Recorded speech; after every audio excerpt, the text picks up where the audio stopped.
गीता प्रथम अध्याय पाठ का महत्व और लाभ। गीता में भगवान श्री कृष्ण ने रणभूमि में अर्जुन को जो ज्ञान दिया था वह गीता में बताया गया है। गीता में कुल 18 अध्याय है और उन सभी यह अपना अलग अलग महत्व है। आइए जानते हैं गीता के पहला अध्याय का महत्व क्या है। श्री गीता उपनिषदों का सार है। महाभारत युद्ध के समय रणभूमि में भगवान श्री कृष्ण ने अर्जुन को जो ज्ञान दिया था वह गीता में बताया गया है। गीता में ऐसी बहुत सी बातें हैं जो मनुष्य को जीवन की कई कठिनाइयों को आसान बनाती है। इतनी ही नहीं, गीता पढ़ने पर मनुष्य को बहुत सी नई नजकारियाँ भी मिलती है। साथ ही हर अध्याय के नियमित पाठ का अपना लाभ और महत्व है। भगवान शिव ने देवी पार्वती को गीता के पहले अध्याय के पाठ का महत्व जो बताया है वही यहाँ आपके लिए प्रस्तुत है। लेकिन गीता के पहले अध्याय के महत्व को जानने से पहले जान लीजिए श्रीमद् भगवद गीता के प्रथम अध्याय की खास बातें। गीता के पहले अध्याय का नाम अर्जुन विषाद योग है। इस अध्याय में कुरुक्षेत्र के मैदान में उपस्थित बंधुओं और संबंधियों को सामने देखकर अर्जुन के मन में उठे विषाद और मनस्थिति का वर्णन किया गया है, जिसे संजय धृतराष्ट्र को बताते हैं। गीता प्रथम अध्याय का महत्व। एक समय पार्वती जी ने पूछा है, महादेव जी किस ज्ञान के बल पर संसार के सब लोग आपको शिव कहकर पूछते हैं। मृगछाला ओढ़े और अपने सभी अंगों में शमशान की विभूति लगाए, गले में सर्प और नर मुंडों की माला पहने हुए हो, इनमें से तो कोई भी पवित्र नहीं, फिर आप किस ज्ञान से पवित्र माने जाते हैं।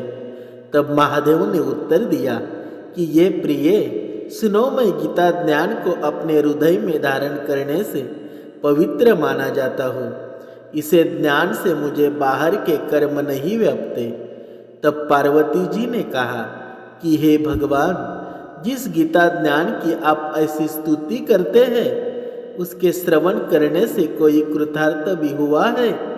महादेव ने उत्तर देते हुए कहा कि इस ज्ञान को बहुत से जीव कृतार्थ हुए हैं और आगे भी होंगे।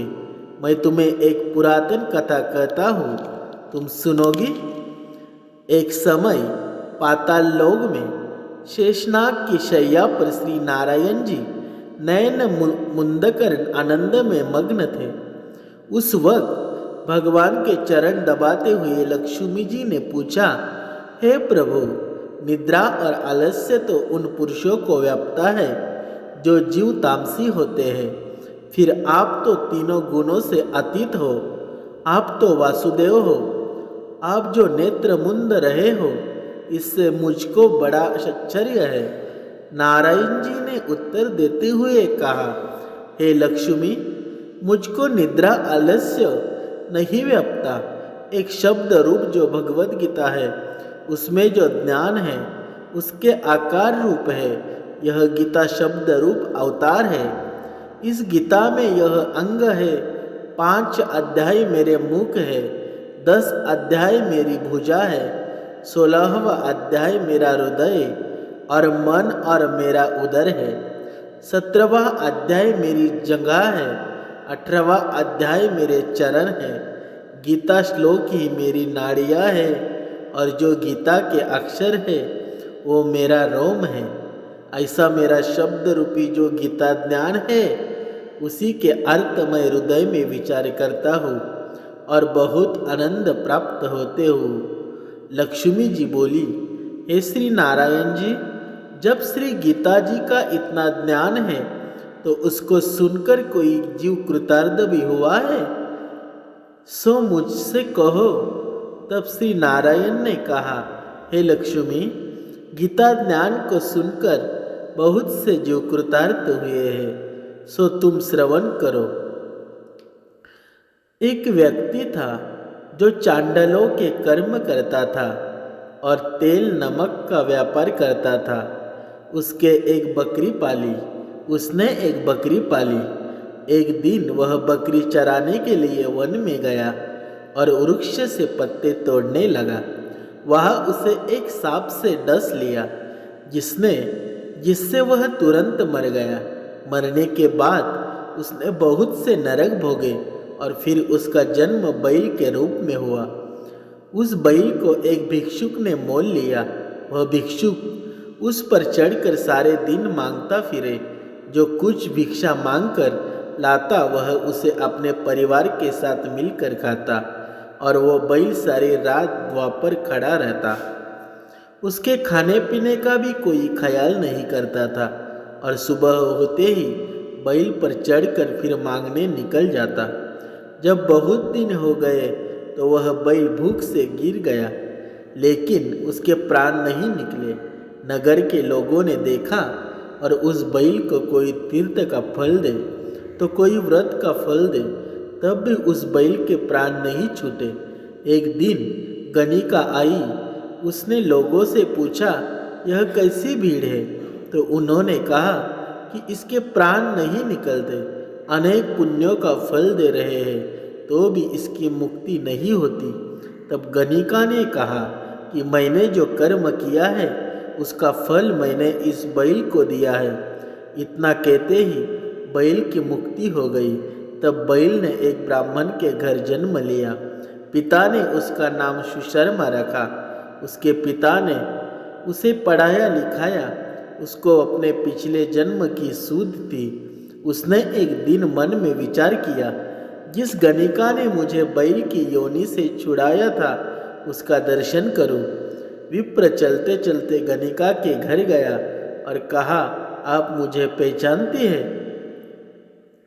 गणिका ने कहा, मैं नहीं जानती, तुम कौन हो?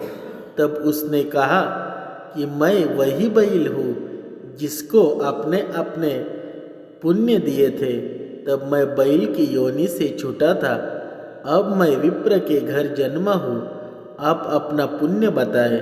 गणिका ने कहा कि मैंने अपने जाने पुण्य नहीं किया, परंतु मेरे घर एक तोता है। वह रोज सवेरे कुछ पढ़ता है। मैं उसका वाक्य सुनती हूँ। उस पुण्य का फल मैंने तुम्हें दिया। तब विप्र ने तोते से पूछा कि तू सवेरे क्या पढ़ता है?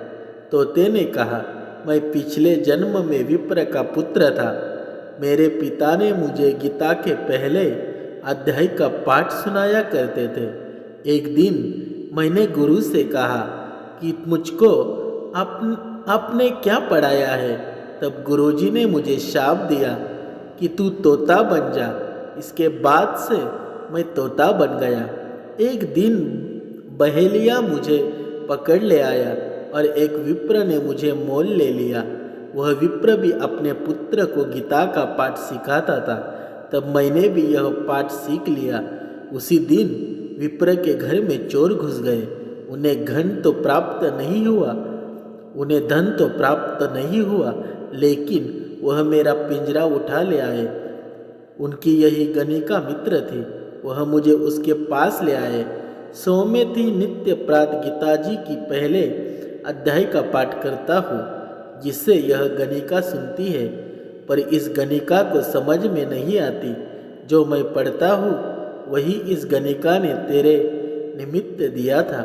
वह श्री गीता जी के पहले अध्याय का फल था। तब विप्र ने कहा कि हे तोते, तू भी विप्र है। मेरे आशीर्वाद से तेरा कल्याण हो। सोए लक्ष्मी। विप्र के इतना कहते ही वह तोता भी मुक्ति को प्राप्त हो गया। तब गणिका ने बुरे कर्म छोड़ भले कर्म ग्रहण किए और नित्य स्नान करके श्री गीता जी के प्रथम अध्याय का पाठ करना शुरू किया, जिससे उसकी भी भक्ति हो गई। मित्रों, ऐसा है गीता के पहले पाठ का महत्व। आपको ये अध्याय कैसा लगा मुझे कमेंट करके बताओ। जय श्री कृष्ण। जय श्री कृष्ण। राधे राधे राधे राधे।